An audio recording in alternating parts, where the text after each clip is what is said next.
What's going on, everybody? My name is John Solo, and welcome to another Star Wars theory. If you've seen my Star Wars videos before, then you may already know that I'm not a huge fan of episodes 1, 2, and 3. I don't hate them because they're Star Wars, but I don't really like them all that much either. It's kind of like when you have a shitty kid. You love it, but it's mostly because you have to. That being said, there's a scene in Revenge of the Sith, specifically a line from Revenge of the Sith, that I've heard a lot of people critique and make jokes about. This line here. It's over, Anakin! I have the high ground!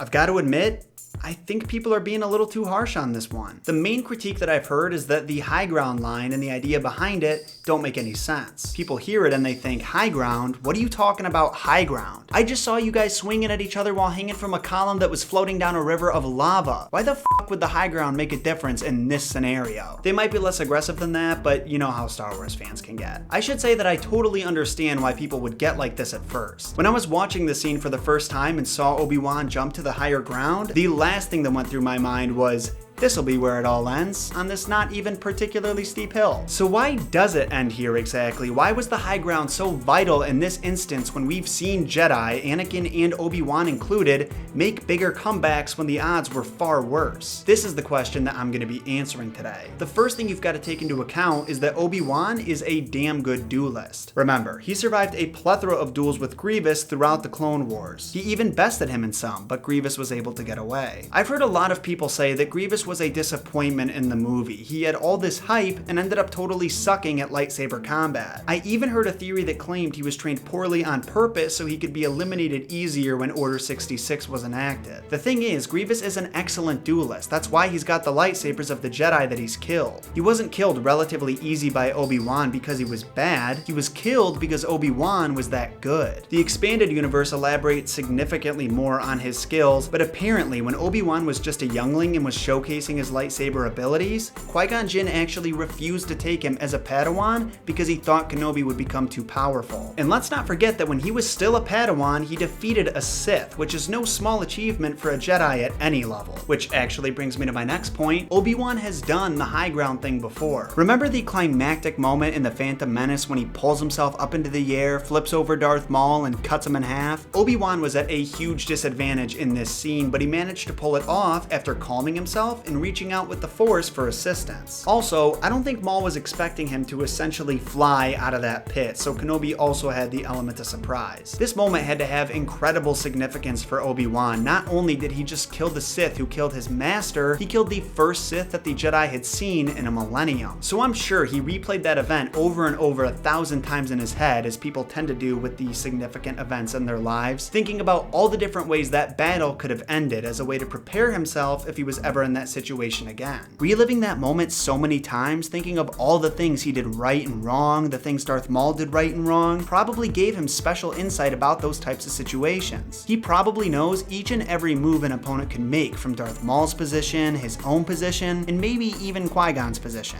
Maybe not that last one, but I guarantee he relived that duel many times during the 13 years between events, whether it be through meditation or some other method, which means he's probably better prepared for a high ground scenario than just about anybody. And now onto my third and final point. One other complaint a lot of people make about the duel between Obi-Wan and Anakin is that it's far too choreographed, and I agree with this. That being said, it can be justified. You have to remember that Anakin and Obi-Wan know each other incredibly well. They're best friends, they refer to each other as brothers, and to a degree, they can read each other's thoughts and feelings through the Force. I haven't felt you this tense since we fell into that nest of gumdogs. Remember that kind of stupid moment during their duel when in the middle of swinging at each other, they both start twirling their lightsabers around themselves? It's not super obvious, but the reason that they're doing this is because they can predict each other's next move so well, they have to keep adjusting so they have the advantage. This is just about confirmed when you look at the visual dictionary for the main saga. There's a caption right under a picture of Anakin and Obi-Wan dueling on Mustafar that mentions their ability to read each other. Now, unfortunately, the book is no longer canon, but you have to keep in mind that the information was published alongside the release of Revenge of the Sith, which means that whether Disney overtly says it's official or not, it was in the minds of the filmmakers when the scene was being created. And realistically, Obi-Wan probably has a special advantage over Anakin, being that at this point, he's taught Anakin a good chunk of what he knows. And when you take all of this information into account, the fact that Obi-Wan is an expert duelist, the fact that he's experienced the high ground situation before, before, the fact that he can predict Anakin's next move before he makes it, this is why he knows the battle is over when he has the high ground. In addition to all that, at some point during the 13 years that they worked together, Obi-Wan probably told Anakin about how he defeated Darth Maul. When Obi-Wan senses that Anakin's about to jump and says don't try it, you can hear the dread in his voice. You underestimate my power!